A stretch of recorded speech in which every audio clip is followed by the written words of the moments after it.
to you a panel discussion on Commonwealth literature. We have a very distinguished set of panelists here with us, and I'll introduce them to you first before we actually start the discussion. To my immediate left is Lakshmi Kannan. Lakshmi Kannan is a bilingual writer who writes in English and in Tamil. Her pen name is Kaveri, and she has published several books of fiction, poems, and translation. She is presently a fellow at the Indian Institute of Advanced Studies at Shimla. Next to her is Stephen Moss, literary editor of The Guardian. He was a judge of the 1997 Whitbread Best Novel Prize and the 1997 Commonwealth Writers' Prize. As well as writing on books, he also writes on music for The Guardian.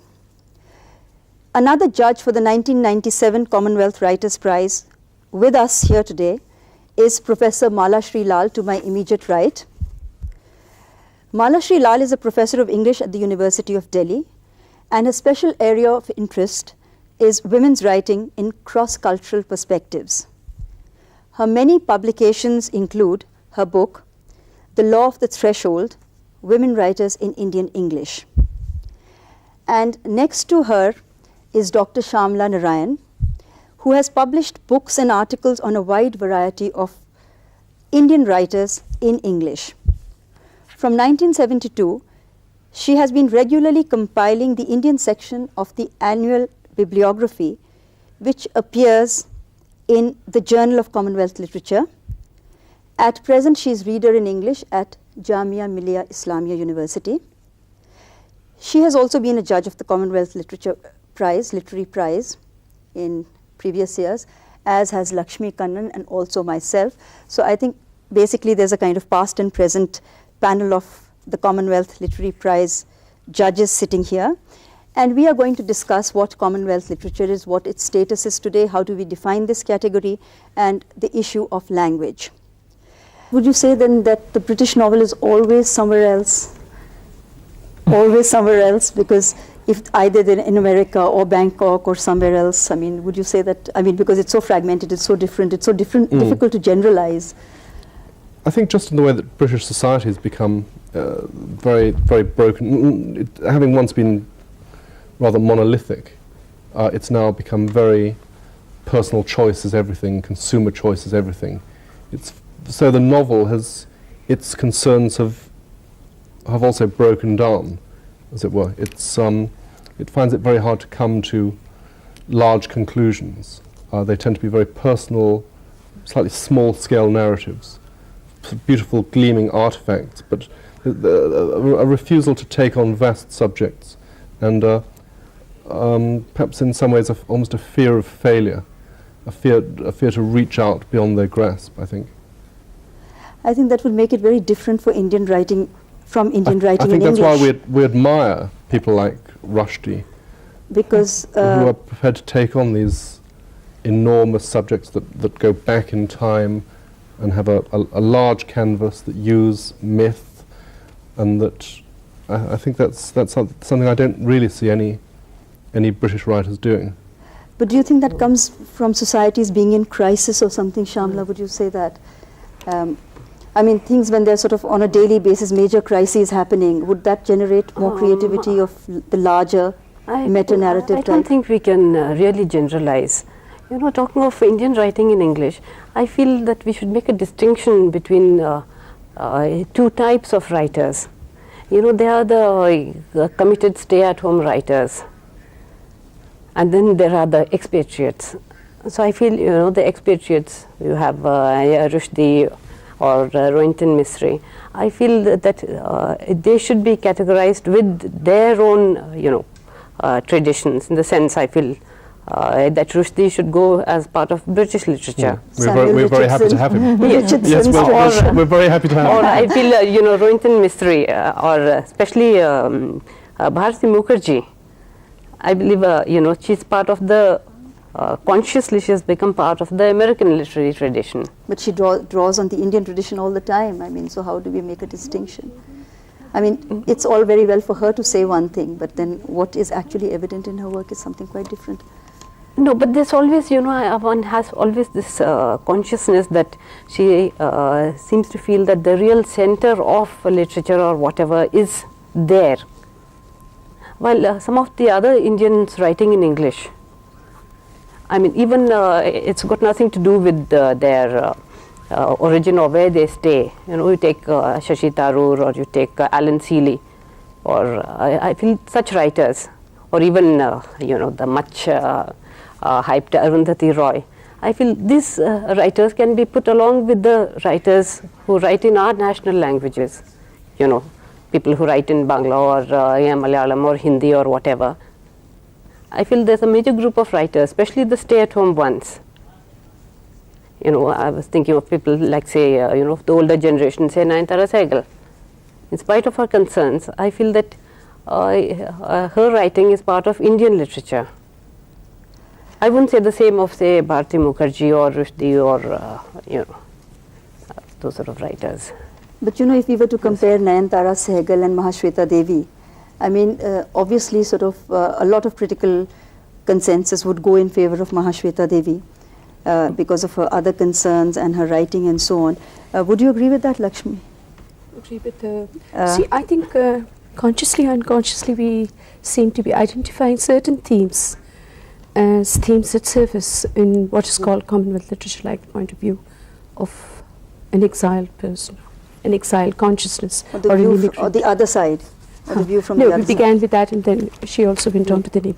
But it's not as if vernacular writing doesn't deal with it. There is, for instance, one urban book by Professor U.R. Ananthamurthy, who's only known for Samskara. The other one is Bharatipuram, set in a town. And that deals with, this kind of an oscillation between disconnecting, connecting, and just enlarging upon, wishing that India could be larger, then returning. He deals with the agony, and I think the impact is much more emotional and strong because it comes within that language. And the whole qualitative texture of this book, when it surfaces in an English translation, it could compare very interestingly, for instance, with maybe Adib Khan's Seasonal Adjustments, which won a regional award. He's a Bangladeshi writer settled in Australia who dealt with this theme. So I think somehow we are also arriving upon certain themes, we are recognizing them. You don't think these are the themes of the past, though? That dispossession and oppression are the themes. I can see that in the 60s, when this term was coined, when countries in Africa were just becoming independent, they would have been absolutely in the forefront of people's minds, and your country would just have been less than one generation old. I don't see that in the way these themes will now start to break out. Somebody like Vikram Chandra would not deal now with these themes. They might be dimly there in the background. And what I would like to read as an outsider who knows nothing, so forgive me if this is a silly suggestion, is the great novel of sort of Indian politics that would deal with Indian political turmoil, struggle, and everything else. The sort of novel that sort of Anthony Trollope would have written about British politics in its sort of days of 1860s, 1870s, when it was all about backdoor deals. And is there anybody writing that sort of novel? The great novel of, because it would be a great source of, it's comedy, it's tragedy, it's drama. There's. I was thinking of O.V. Vijayan's The Saga of Dharmapuri. I mean, that's been translated into English. So you have a lot of this political satire and, the great leader and... No, but that even comes in Arundhati Roy's book. The political background, it's always there. Yes. But I don't know if anybody is writing one particular, a kind of a series or even a kind of novel on that large scale of Anthony Trollope. The themes of exile and oppression and the relationship between oppressor and the dispossessed. Clearly there are massive themes, but they're themes from the past.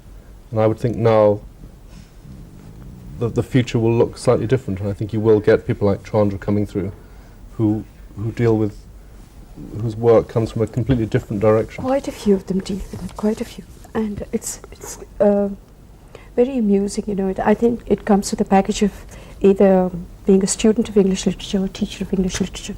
Way back, I'm very amused when I look back on William Walsh during the 70s, was trying to define Commonwealth literature for most of us here. So if he defined it around the 70s, we got it late in the 80s. We got the virus. So he turned around, E.M. Foster's Only Connect with Only Disconnect. And he almost made it sound like a virtue. These are people who deal with its disconnection, dispossession and all that.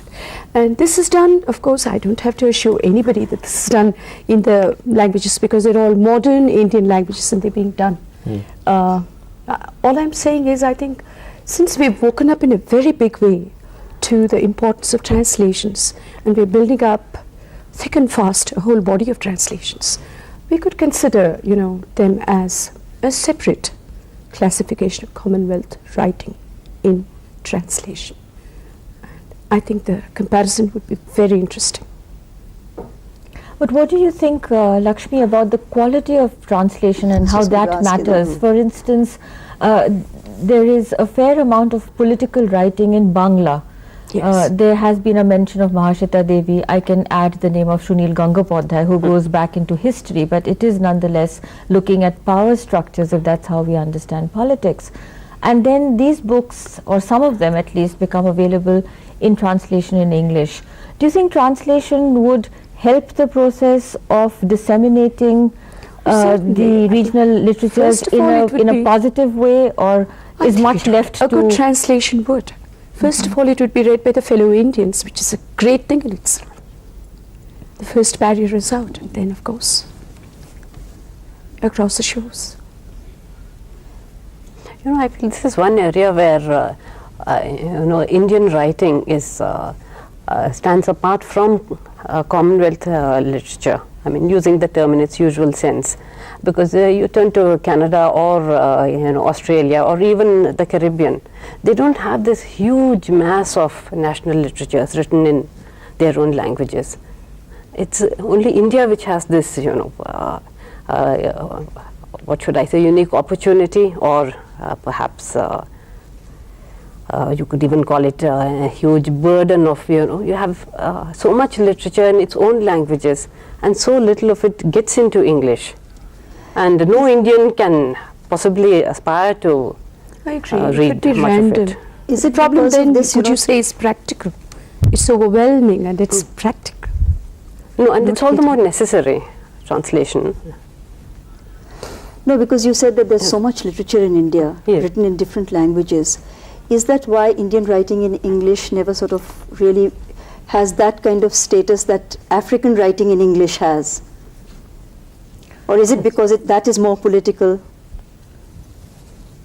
No, one can't say really, because I feel it's more a question of the literature itself. Well, Indian writing in English is very political. I mean, I have in mind, for instance, Amitabh Ghosh's The Shadow Lines, which certainly talks about a very significant episode which has touched our lives in the recent past. No, so does Nayantara Sehgal and others like her. Yes, Nayantara Sehgal attempted it, but I don't think she attempted a very large canvas. She tried to, in that novel called A Situation in New Delhi, she talked about the center of power, but that novel didn't have a great scope. On the other hand, when you get the great Indian novel, that's obviously a joke behind it, because no one person can write the great Indian novel. But then that's also, highly political. Presenting the whole of the freedom struggle in terms of the Mahabharata. Of course. No, but what I meant was that in general you cannot say that the Indian novel is writing in English is as political as the African writing, because here sort of the concerns are more with middle class urban life in Indian writing. I mean, in general. I mean, you did mention exceptions, but those are not sort of really, you can't pick up so many of those. This will have to be edited out. Okay, go on. Malas, we need. Also, I think the African question is the questions are unresolved. I mean, the struggle for democracy is still so much more vivid in Africa. So inevitably they're more political and more charged, I think. And here your democracy is well established. But with the confidence, the writing will increase. I mean, here the democracy is established. There is greater confidence now. There's more writing coming up in English and in the other languages. And I think that question of language still remains, the creativity in language which we never discussed, which we just raised. And well, one of the things we have to remember about India is the multiculturalism and the multilingualism. And no one writer, no matter how great, can really speak on behalf of another region, another culture. And the better writers delimit their area and then go into it with a certain sensitivity and understanding of the situation. So I don't think I see in the future a pan-Indian novel, which would be of a good quality. People might attempt it. But I think every great writing has to be very strongly sort of rooted in any local situation, like we have Arundhati Roy's book, or I don't know if you consider it great. I mean, there's so many questions about that, and there are all kinds of ideas about that. But I don't think anyone can really dispute that it is a very powerful novel, in terms of its depiction of society and the caste consciousness and the victimization of women, of course by women, not by patriarchy. I'm sorry, I didn't get that. No, we are talking about Arundhati Roy. Uh-huh. I mean, without going into its literary merits in full, I feel that most people would agree that it is a powerful depiction of, life in that a small area in Kerala, and the way the person is discriminated. Probably. I still feel it's a perception game. But I have a question for Lakshmi, if that's all right, since she's been talking about translation. A novel such as Arundhati Roy's that depends so heavily for effect on the quality of English, a very innovative language, what would happen to such a book if it were translated into a language other than English for readers in India? How would that be accepted, do you think? Something loosely defined like that. Language other than English. Do you think it's possible to convey that same No, but, quality of writing in another like language? I said, I think the distinction should be simple enough. It's English and it's the other languages. It comes down to this bottom line, if I can use a crass. no, but what she's saying is that can you capture the spirit of the language in a translation? Of course you can, increasingly so. As I said, this is, should we call it the age of translation? I think we are moving towards that in India. You can, and we have very sensitive translations, some of them. At their best, you can. But they should be classified as literature apart from literature that gets written in English, because there are these L1 interferences, as linguisticians say. So it may not be your standard English, or it may have differences. Well, we've had a very interesting discussion on Commonwealth literature, the question of language, and we've touched very briefly upon British literature, writing in the regional languages in India, Indian writing in English, and Canadian literature. Now let me thank our very distinguished panelists for being here with us today and sharing their views with you. I hope you enjoyed the program. Thanks. Thank you.